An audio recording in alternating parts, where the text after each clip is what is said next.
மலையிலிருந்து சலசலவென அருவி விழுந்து வேகமாக ஓடிக்கொண்டிருந்தது. அந்த பகுதி உயரமான மரங்களும் அடர்த்தியான புல்வெளியுமாக இருந்தது. ஆங்காங்கு வண்ணப்பூக்கள் பூத்து காற்றில் தலையசைத்து கொண்டிருந்தன. அந்த அழகான பகுதியில் எல்லா விலங்குகளும் ஒன்று கூடி யாருக்காகவோ காத்திருந்தன. திடீரென்று மின்னல் ஒன்று வெட்டியது.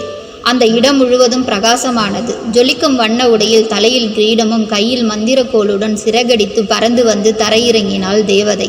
எல்லா விலங்குகளும் வணங்கின. என்னை அழைத்ததற்கான நோக்கம் என்ன என்று கேட்டது தேவதை.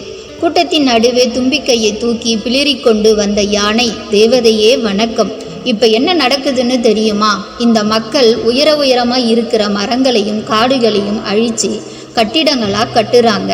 இப்படியே போனால் காடே இல்லாமல் போயிடும். இதை தடுக்கணும் தேவதையே என்றது. ஓடிக்கொண்டிருந்த தண்ணீரிலிருந்து குதித்து வந்தது ஒரு குட்டி மீன். தேவதையே, நீராவே இல்லை, எல்லாம் கெட்டுப்போச்சு. இப்போ தண்ணீர் ஓடுறது இல்லை, சாக்கடியும் தொழிற்சாலை கழிவும் தான் கலந்து ஓடுது என்றது.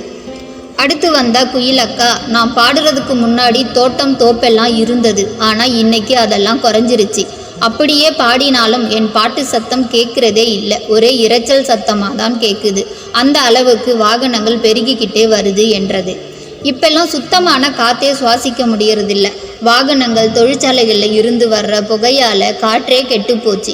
மனுஷங்க பயன்படுத்துகிற ஏசி, ஃப்ரிட்ஜில் இருந்து நச்சு புகையெல்லாம் காற்றுல தான் கலக்குது என்றது அணில். இப்படி ஒவ்வொரு விலங்குகளும் தங்களது குறையை கூற அமைதியாக கேட்டுக்கொண்டிருந்தாள் தேவதை.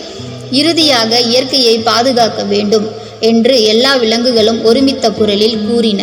நான் பார்த்து கொள்கிறேன் என்று சிறகடித்து தேவதை கிளம்பினாள்.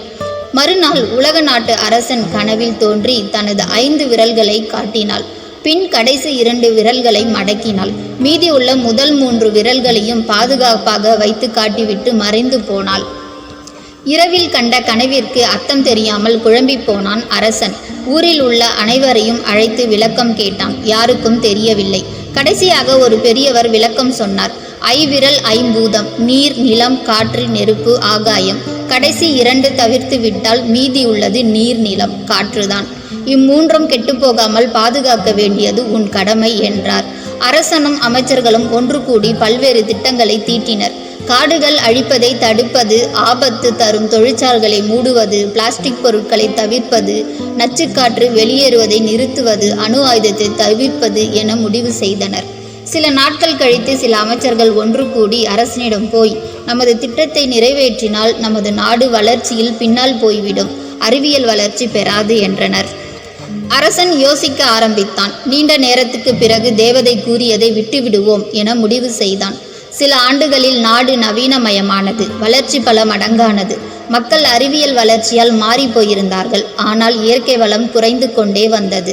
பால் போல ஓடிய தண்ணீர் சாக்கடை தொழிற்சாலை கழிவுமாக ஓடியது. குயிலோசை கேட்ட இடத்தில் காதை கிழிக்கும் அளவுக்கு இரைச்சலாக இருந்தது. ஆலமரமும் வேலமரமும் நின்ற இடத்தில் உயரமான கட்டிடமும் மாளிகையும் இருந்தது. இயற்கை மாற்றத்தினால் சில உயிரினங்கள் இனத்தோடு அழிந்து போயின. ஆனால் சில மக்கள் மட்டும் வீடுகளில் மழைநீர் சேகரிப்பு, மரம் வளர்ப்பது, பிளாஸ்டிக் தவிர்ப்பது, விவசாயிகளுக்கு முன்னுரிமை வழங்குவது, நீர்நிலைகளை பாதுகாப்பது என இயற்கையை நேசித்தனர். நாட்கள் செல்ல செல்ல பூமி மிகவும் மோசமானது.